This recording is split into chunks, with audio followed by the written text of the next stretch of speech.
로마서 7장 우리가 전반부에서 본 것처럼 율법과 죄를 혼인관계로 비유해서 사도 바울은 우리에게 설명을 했습니다.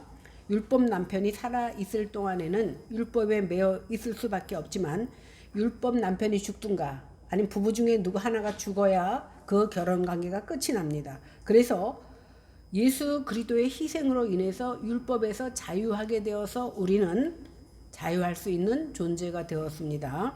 사실 율법은요, 아무 죄가 없어요. 그죠? 율법은 단지 우리가 죄를 죄로 바르게 인식할 수 있도록 해주는 기준과 척도가 될 뿐입니다. 율법이 있어야 죄가 죄인 줄 깨달을 수 있다는 겁니다. 그러나 율법에 역기능이 있을 수도 있습니다.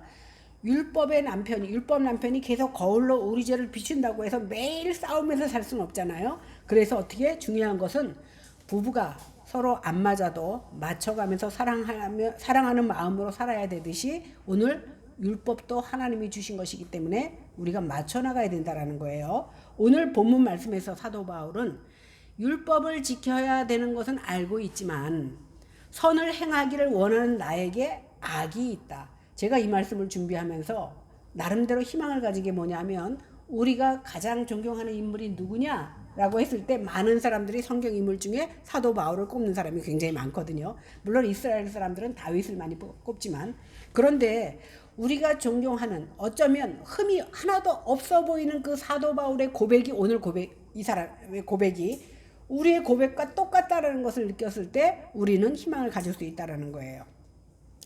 오늘 이 말씀을 통해서 오직 예수 그리스도의 십자가만이 우리를 죄에서 구원할 수 있다라는 고백이 불가피하다라는 것을 우리는 알 수 있습니다. 14절과 15절을 먼저 읽어보겠습니다. 시작. 우리가 율법은 신령한 줄 알거니와 나는 육신에 속하여 죄 아래에 팔렸도다. 내가 행하는 것을 내가 알지 못하노니 곧 내가 원하는 것은 행하지 아니하고 도리어 미워하는 것을 행함이라. 오늘 12절에서는 사도 바울이 뭐라 그랬냐, 율법이 거룩하고 의롭고 선하다 이랬는데 여기서는 신령하다 이렇게 말합니다. 보통 신령하다 그러면 종교적인 색깔을 많이 생각할 수 있는데 여기서 신령하다라고 말한 것은 뭐냐면 율법이 하나님께 속했다 이런 뜻입니다. 이어서 사도 바울은 나는 육신에 속하여 죄 아래 팔렸도다. 죄 아래 팔렸도다 이렇게 말하니까 많은 이 말씀에 대해서 성경학자들이 분분합니다. 내용이 왜 그러냐면 아니 우리가 보기에는 그렇게 존경하는 사도 바울이 죄 아래 팔렸다고 하니까 얼마나 큰 죄를 지었나 이렇게 생각할 수 있습니다. 그런데 그러다 보니까 사도 바울이 예수님을 영접하기 전에 예수 믿는 사람을 핍박했던 것을 이렇게 말하나 보다 이렇게 생각할 수 있어요. 그런데 오늘 원어가 현재 시제를 사용하고 있어. 과거가 아니라 현재 시제를 사용하는 거 봐서 그가 순간순간 매 순간마다 현재의 죄에 대한 갈등을 겪고 있다는 것을 우리는 이해할 수 있어야 됩니다.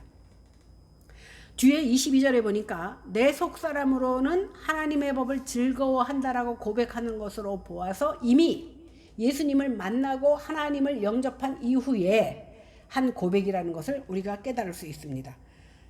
이미 그의 마음속에 그리스도가 들어와 있는데도 불구하고 그는 늘 갈등하는 것, 이것을 알 수 있습니다. 따라서 사도 바울은 예수 그리스도를 만나 회심하고 열심히 하나님의 복음을 위해서 살고 있지만 여전히 죄의 문제를 해결하지 못하고 갈등하고 있다는 것을 우리는 알 수 있습니다.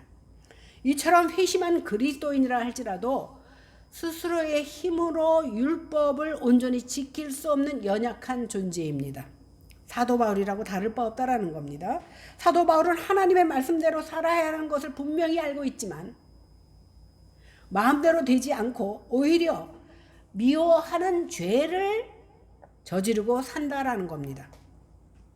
그는 예수님을 분명하게 만나고 거듭난 자였지만 자신 안에 여전히 자리 잡고 있는 죄가 자신을 괴롭히고 있다라고 고백합니다. 자기가 싫어하고 도리어 미워하는 것을 행합니다. 잘못인 줄 알고 해서는 안 되는 줄 알면서도 한다는 겁니다. 그런데 하고 나서 후회합니다. 우리랑 똑같죠? 다시는 그러지 말아야지 하는데 또 넘어집니다. 이것이 죄의 무서움이요 우리들의 모습이기도 합니다. 사람이요 성경 지식이 많다고 거룩해지는 게 아닙니다. 이것이 죄다라는 사실을 아는 것과 죄를 이기는 것과는 다른 문제입니다. 예를 들어서 저도 보니까 이 음식을 먹으면 안 좋은 줄 알아. 자꾸 살찌고 당뇨가 높아진다는 것도 알아. 그런데 입이 땡기면 어떻게 해요? 자꾸 손이 가고 그걸 먹게 되잖아. 마찬가지예요. 화내면 안 된다는 것도 알아요. 상처 주면 안 된다는 것도 압니다. 용서해야 되는 것도 압니다. 그러나 우리는 그 반대로 살아가는 게 우리의 성정입니다. 그래서 하나님의 은혜가 필요하고 성령의 도우심이 필요한 겁니다. 율법은 신령하지만 우리 속에 있는 죄 때문에 우리는 늘 성령의 도우심을 바라고 그리스도의 은혜가 필요하다라는 것을 고백하는 죄인이라는 사실입니다. 성도가요, 죄를 미워하는 것은 성령님이 내주하시는 모든 성도들에게 주시는 영적인 본능입니다. 죄를 미워하는 것뿐만이 아니라 참된 그리스도인은 하나님의 뜻대로 살고 싶은 욕망이 누구에게나 있습니다. 이런 영적 본성에도 불구하고 신자 안에 내재되어 있는 그 죄의 본성 때문에 그리스도인은요 의인이면서 동시에 죄인인 모순된 존재입니다. 신자의 신분은 그리스도 안에서 완전히 의롭다 함을 받은 의인이지만 신자의 상태는 여전히 죄와 싸우며 살아갈 수밖에 없는 죄인이라는 사실입니다. 우리 생각에는요 아까도 말씀드렸지만 바울 정도 되면 우리와 똑같은 고민을 안 하고 살 줄 알았는데 역시 그도 우리와 똑같이 죄와 갈등하면서 살고 있던 것을 볼 때에 바울이 그것을 이기고 승리했던 것처럼 우리도 똑같은 성정을 가졌기 때문에 바울처럼 살 수 있겠구나 하는 희망을 가져봅니다. 16절에서 17절 봅니다. 시작. 만일 내가 원하지 아니하는 그것을 행하면 내가 이로써 율법이 선한 것을 시인하노니 이제는 그것을 행하는 자가 내가 아니요 내 속에 거하는 죄니라. 바울이 마음으로 바라는 것은 율법에 따라 의롭게 사는 것을 바울은 바라고 있습니다. 그러나 실제로 그 생각이나 행동은 어떻게 나타납니까? 원하는 바대로 사라지지 않는다는 겁니다. 율법은 선하지만 인간 스스로의 힘과 의지로 지킬 수가 없습니다. 율법을 행하려고 노력하면 노력할수록 나는 죄 아래 매인 모습만 발견할 뿐입니다. 그렇기 때문에 율법은 사람의 의지로 도달할 수가 없는 겁니다. 문제는 율법이 아니라 내 속에 내재되어 있는 죄 때문이라는 사실입니다. 이어서 그것을 행하는 자가 내가 아니요 내 속에 거하는 죄다 이렇게 바울이 말하고 있는데 이 말씀은요 내가 죄를 지었지만 내가 나를 움직이는 것이 아니라 죄가 나를 움직이니까 나는 책임이 없다 이런 뜻이 아니에요. 내 힘으로는 죄의 문제를 해결할 수 없다는 뜻입니다. 그래서 죄가요 밖에서만 들어오는 게 아니라 내 안에서 함께 있기 때문에 우리는 연약하기 때문에 내 힘으로 죄를 이길 힘이 없으니까 성령님께서 도와주십시오라는 고백을 하기 위해서 이 말씀을 하는 것이지 내가 죄를 지어놓고 이것을 누군가에게 미루려고 하는 말이 아니라는 겁니다. 앞에 보세요. 그래서 우리가 연약함을 고백하고 인정하고 그리스도를 붙잡아야 된다라는 사실입니다. 우리가요 잠시라도요 한눈 팔면 특히 운전할 때 그렇잖아요. 잠시 한눈 팔다가 교통사고 나는 경우 많잖아요. 우리가 한눈 팔 때 사탄이는 우리 속에 역사합니다. 그래서 우리는 늘 한눈 팔지 말고 하나님만 의지해야 됩니다. 18절에서 19절 봅니다. 시작. 내 속 곧 내 육신에 선한 것이 거하지 아니하는 줄을 아노니 원함은 내게 있으나 선을 행하는 것은 없노라. 내가 원하는 바 선은 행하지 아니하고 도리어 원하지 아니하는 바 악을 행하는도다.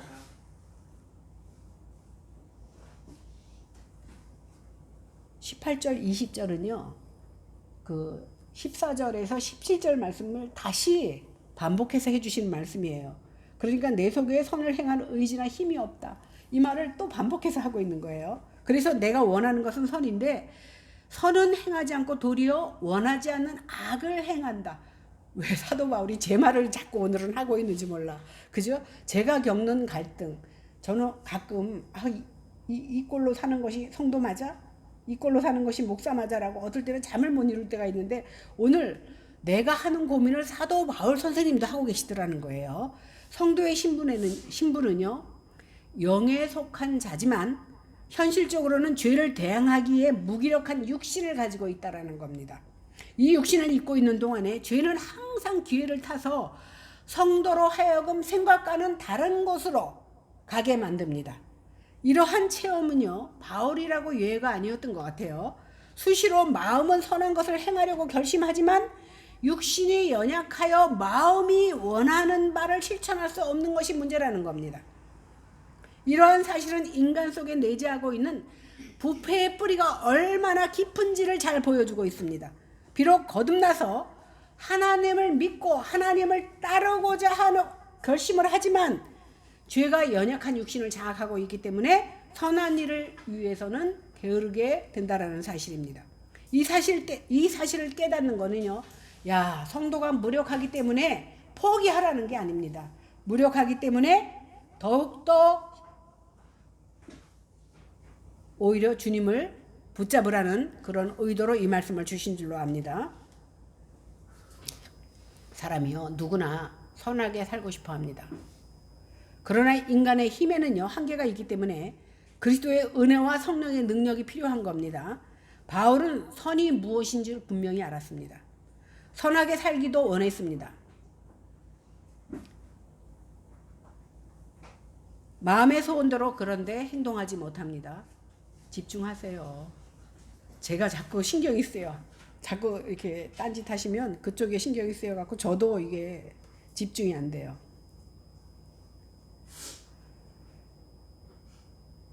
우리도 마찬가지죠.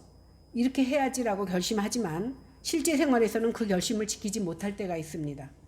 더 안타까운 것은 뭐냐면 해야 할 것을 못할 뿐만이 아니라 하기 싫은 것, 하지 말아야 되는 것까지 한다는 게 문제입니다. 이를 통해서 단순히 죄는요, 내가 악한 사람이어서 생기는 것이 아니라 인간 안에 있는 죄의 힘이 우리를 계속해서 넘어뜨린다는 사실입니다. 그래서 주님, 내 힘으로는 할 수 없습니다. 나를 도와주세요. 이 고백이 저절로 나와야 돼요. 그러므로 이 절망은 자기의 한계를 깨닫고 오히려 그리스도의 은혜를 붙드는 출발점이 돼야 돼. 나의 연약함을 볼 때에 포기하는 것이 아니라 그래서 나는 주님을 붙잡을 수밖에 없구나라는 생각을 해야 된다라는 겁니다. 20절을 같이 봅니다. 시작.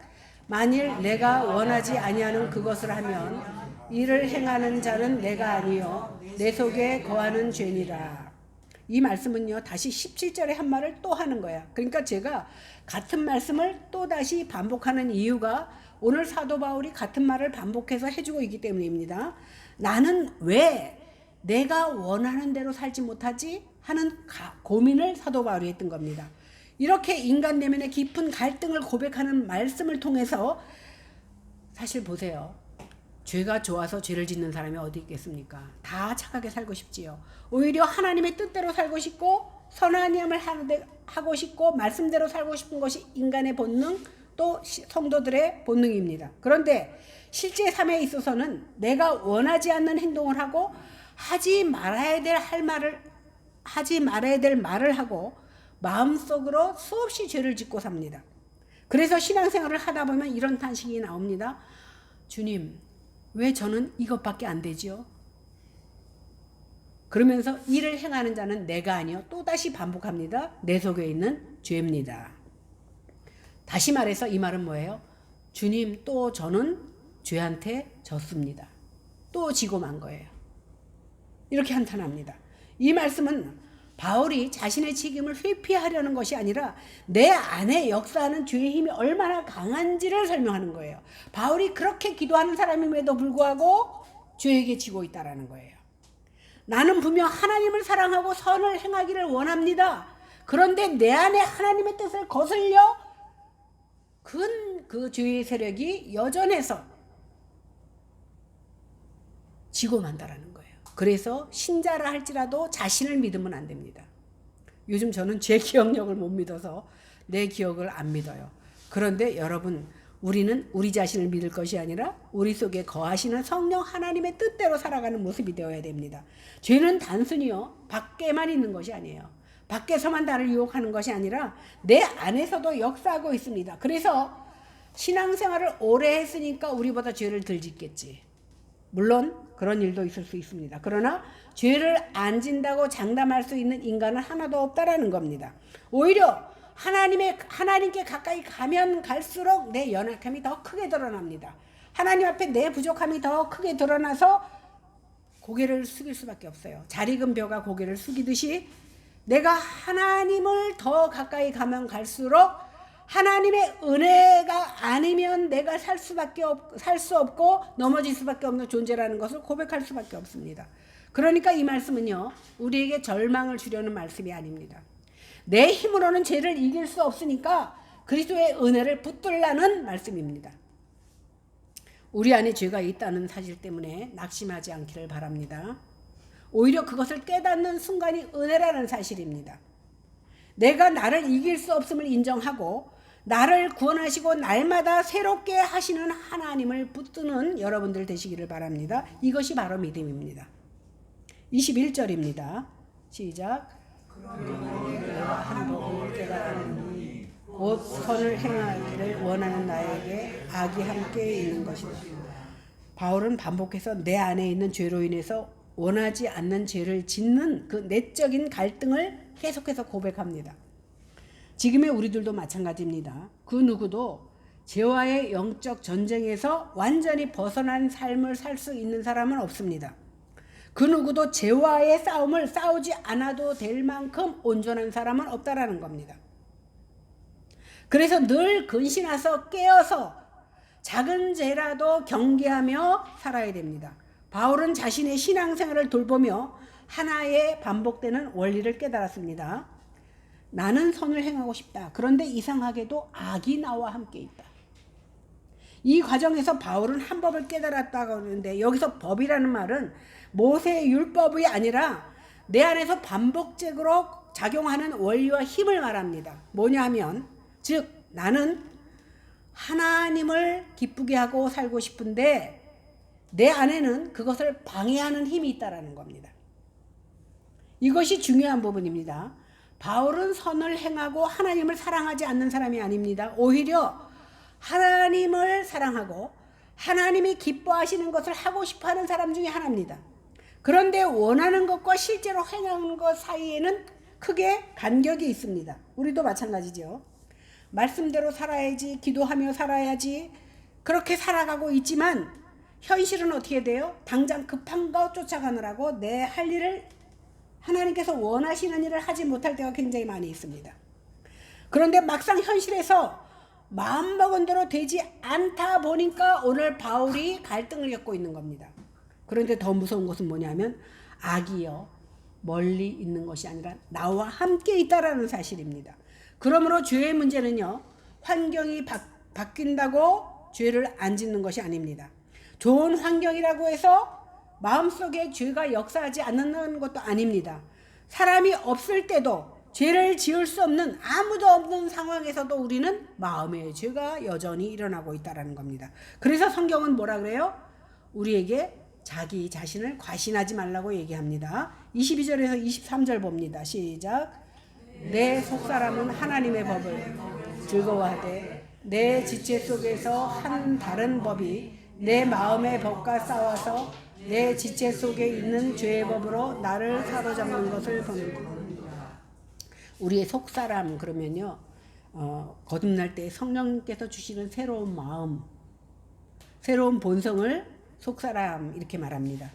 이 속사람은요, 그리스도 안에서 새로운 피조물이 된 속사람입니다.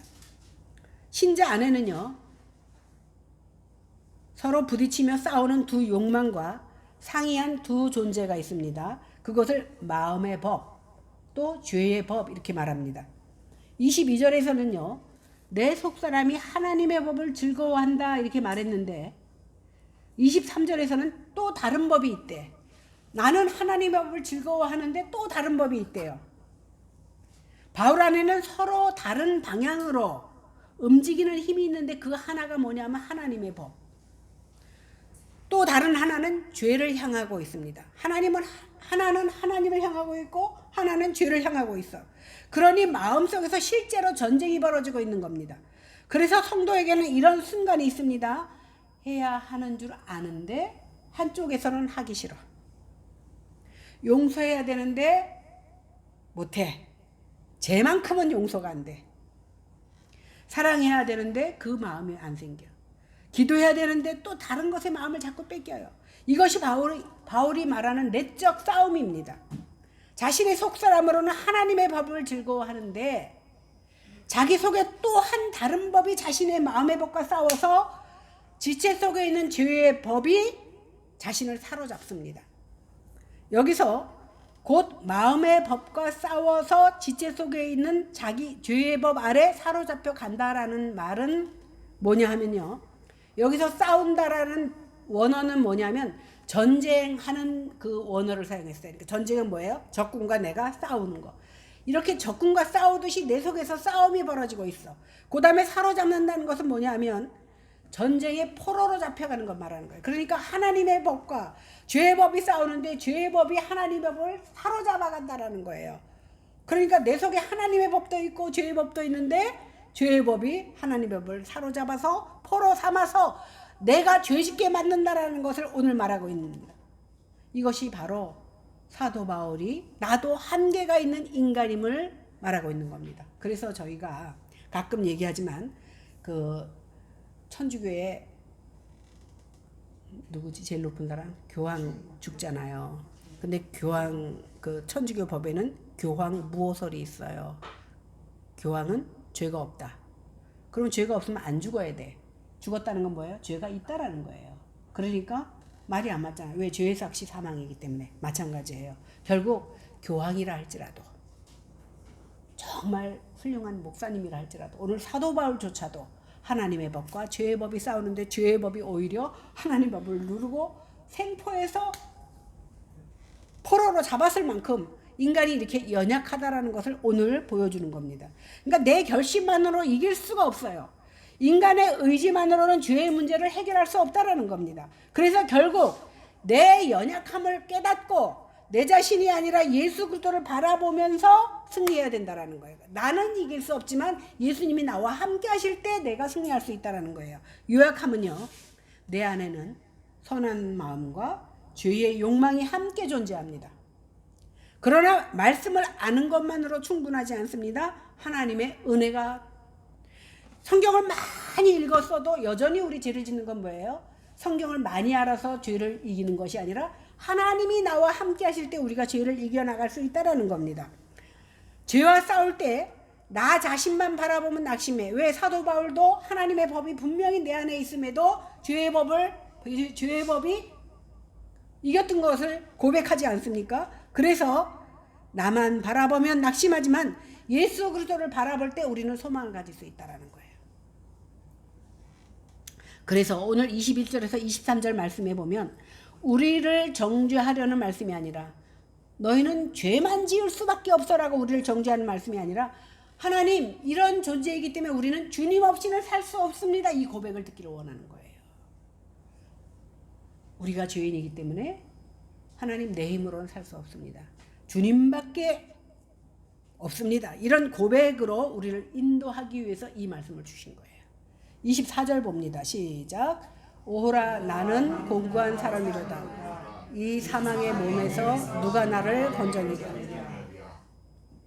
바울은 선악을 분별하고 인식하게 하는 하나님의 법을 즐거워하면서도 죄의 세력이 너무 강해서 율법의 요구를 행할 수 없는 자기 자신에 대해서 탄식합니다. 오호라 나는 공고한 사람이로다. 누가 이 사망의 몸에서 건져내랴 그랬는데 여기서 공고한의 원어는 비참하다는 뜻이거든요. 매우 곤란하고 어렵게 살아간다는 말입니다. 바울의 이 탄식은 바울만의 탄식이 아니라 우리들의 똑같은 탄식이요 신음이 되어야 됩니다. 성도가 이렇게 마음으로 싸우고 있다는 것을 안다면 사람들 말하기 좋게 아 예수쟁이가 왜 저래? 예수 믿으면서 왜 저래? 이렇게 성도가 내 속에서 싸우는데도 죄의 세력에 져서 우리가 죄를 짓고 있는데, 우리 속에서 날마다 싸우고 있는데 안 믿는 사람은 쉽게 예수 믿는 사람이 왜 그래? 우리가 생각하기에 바울 정도면 이렇게 고민하지 않아도 충분히 승리하며 살아갈 수 있다고 생각하는 우리의 생각과 똑같다라는 거예요. 그래서 우리는 함부로 왜 저 모양이라고 말해서는 안 돼요. 왜 목사가 저 모양이야? 왜 권사 말하면 안 돼? 왜? 그는 그 나름대로, 제가 가끔 얘기했지만 제가 연천서 목회할 때 장로님 한 분 계셨거든요. 장장로님. 56살에 돌아가셨는데 성격이 불같아. 불같은 건 좋은데요. 동네에서 싸움꾼이야. 동네 사람들하고 다 싸워. 난 정말 창피했던 게요. 하도 사람이 몰려 있어서 저도 갔는데, 어떤 권사님하고 갔는데 장로님이 또 이웃 사람하고 싸우는데 할 말이 없으니까 자기 마당 밟지 말래. 그 애들 싸우는 것 같이 너 우리 동네 오지 마 하는 식으로 싸우더라고. 장로님이 왜 저렇게 싸울까 싶고 뒤에서 기도하다 헤어졌는데, 그 다음 날이면 어김없이 새벽 예배 한 번도 안 빠져요. 새벽 예배 와서요 회개하는 막 대굴대굴 흘러요. 하나님. 그러면 내가 속으로 생각하기에 저럴 걸 왜 저렇게 싸웠어 싶은데, 그때 같이 구경했던 권사님이 저한테 해준 말이 저는 잊혀지잖아요. 사모님, 저 사람이 그나마 저렇게 기도하기 때문에 저만한 거지, 만약에 기도라도 안 했으면 아마 살인 났을 거다. 근데 너무 덕이 안 돼서 그런지 하나님이 굉장히 건강했고 부유한 사람인데 56세 데려가더라고. 갑자기 죽었어요. 물론 하나님이 그래서 죽이었으리라고 생각은 하지만, 가끔 우리는 사도 바울처럼 내가 진 죄에 대해서 죄를 크게 여기고 몸부림칠 줄 알아야 돼요. 그래서 사실은 우리가 내 마음으로는 정말 남들 보기에 칭찬받는 모습만 있게 살고 싶은데, 사실은 그러기보다는 오히려 사람들한테 손가락질 받으면서 살 만큼의 그런 모습을 보면서 이 시간 참 우리의 마음의 성향과 육신의 성향이 너무 멀리 있어서, 그죠? 싸우면 하나님의 성향, 죄의 성향을 이기지 못할 때가 너무 많이 있음을 고백하지 않을 수 없습니다. 이것이 바로 그리스도인들이 영적으로 피곤한 이유입니다. 그리스도인은 당연히 이 죄와 사망의 몸으로부터 구원을 갈망하고 살아갑니다. 그러나 늘 이기지 못한다는 사실입니다. 25절입니다. 우리 주 예수 그리스도로 말미암아 하나님께 감사하려. 그런즉 내 자신이 마음으로는 하나님의 법을, 육신으로는 죄의 법을 섬긴다. 그대로잖아요. 우리 그리스도인들은 마음으로 하나님의 법을 섬기고 육신으로는 죄의 법을 섬기지만, 그리스도인들의 탄식과 신음 중에서도 하나님께 감사할 수 있는 것은 뭐냐면, 예수 그리스도로 말미암아 내가 은혜로 값없이 구원함을 받았다라는 사실이야. 세상 사람들과 다를 바 없이 똑같이 죄짓고 사는데도 불구하고 그리스도의 은혜로 말미암아 내가 값없이 은혜로 구원을 얻었다는 사실 때문에 우리가 감사할 수 있다라는 사실입니다. 그리스도는 이미 하나님 앞에서 예수 그리스도로 말미암아 의인으로 인정받았습니다. 그리스도인은 때때로 죄에 넘어짐에도 불구하고 법적으로 의를 얻었고, 칭의라 그랬잖아요. 법적으로 의를 이미 얻었고 최종적으로 구원과 영생을 얻은 겁니다. 그래서 감사하는 거야. 믿지 않는 사람들과 어쩌면 별 다를 바가 없고 어쩌면 더 나쁜 모습으로 살아가고 있지만, 그럼에도 불구하고 우리를 은혜로 택하여 주시고 구원받는 성도로 삼아 주신 것이 감사해서 감사할 수 있는 겁니다. 그래서 로마서 8장, 다음 주부터는 이제 8장에 들어가는데, 여러분들 8장은 외우는 게 좋아요. 제가 옛날에 외웠어요. 에베소 2장, 로마서 8장 이런 거는요 외우면 굉장히 보탬이에요. 지금은 많이 잊어버렸지만, 우리가 알거니와 하나님을 사랑하는 자 곧 그의 뜻대로 부르심을 입은 자들에게는 모든 것이 합력하여 선을 이루느니라. 하나님이 미리 아신 자들로 또한 그 아들의 형상을 본받게 하고 미리 정하셨으니 이는 그로 많은 형제 중에서 맏아들이게 되게 하심이라. 또 미리 정하신 자들을 부르시고 부르신 이들을 의롭게 하시고 의롭게 하신 이를 영화롭게 하신다. 이 말씀을 우리가 기억할 때에 감사하지 않을 수 없습니다. 또 빌립보서 1장 6절에 보니까 너희 안에 착한 일을 시작하신 이가 그리스도 예수의 날까지 이르실 줄을 우리가 확신한다. 이렇게 말했습니다. 그러니까 최종적인 구원은 영육 간의 완전한 구원입니다. 그러니까 지금은 우리가 성화의 가정 가운데 있지만 우리가 목숨이 다하여 하늘나라에 갔을 때 우리의 몸이 영화로워진다라는 사실이에요. 그럴 때는 영육간에 완전체로 구원받는다는 사실입니다. 내 힘으로는 안 됩니다. 그러나 그리스도의 힘으로 그리스도로 말미암아 됩니다. 내 의로는 안 되지만 그리스도의 은혜로는 가능합니다. 그러므로 우리는 감사할 수밖에 없습니다. 우리를 건지시는 분은 예수 그리스도입니다. 우리의 신앙은 나는 죄를 짓지 않는 완벽한 사람이 되는 것이 아닙니다. 내가 예수 믿는다고 죄에 안 짓는 완벽한 사람이 되는 게 아닙니다. 넘어질 때마다 예수님을 붙들고 다시 일어나는 사람이 되어야 됩니다. 내 자신이 마음으로 하나님의 법을, 육신으로는 죄의 법을 섬깁니다. 만일 율법에 의해서 인간이 구원에 이를 수 있었다면 예수님이 죽지 않아도 돼요. 우리가 완전해질 수 없고 늘 넘어지기 때문에 예수님께서 넘어지신 겁니다. 예수님께서 십자가에 달려 돌아가신 겁니다. 이 시간 성령 하나님께서 우리에게 은혜 주셔서 바울의 절기와 감사, 바울의 한탄과 신음과 이어지는 감사, 우리가 다 이해했잖아요. 그죠? 우리도 똑같이 내가 왜 이 모양이라면서 탄식하고 한탄하지만, 그러나 이 모양을 가진 나를 하나님께서 사랑하셔서 하나님의 자녀 삼으신 것 생각할 때 그 은혜로 감사하는 그런 마음이 똑같다라는 겁니다. 이제 예수 그리스도 안에 있는 우리는 구원의 은총을 감사하면서 하나님께 영광 돌리는 저와 여러분들 되시기를 주님의 이름으로 간절히 축원합니다. 기도하겠습니다. 하나님, 우리는 생각하기를 바울은 다를 줄 알았습니다. 바울은 모든 죄도 과감히 이길 줄 알았습니다. 그러나 오늘 바울의 고백을 통하여서 내가 원하는 것은 행하지 못하고 도리어 원치 않고 미워하는 것을 행하는 자신을 우리에게 고백했습니다. 우리의 고백도 똑같습니다. 우리는 넘어질 수밖에 없고 우리는 쓰러질 수밖에 없어서 예수님만 붙잡습니다. 하나님 간절히 빌고 원하옵기는 나는 할 수 없지만 주님의 은혜로 세움받게 하시고, 나는 넘어지지만 주님께서 일으켜 주셔서 다시금 걸어나가게 도와주시옵소서. 감사드리며 예수님 이름으로 기도했습니다. 아멘.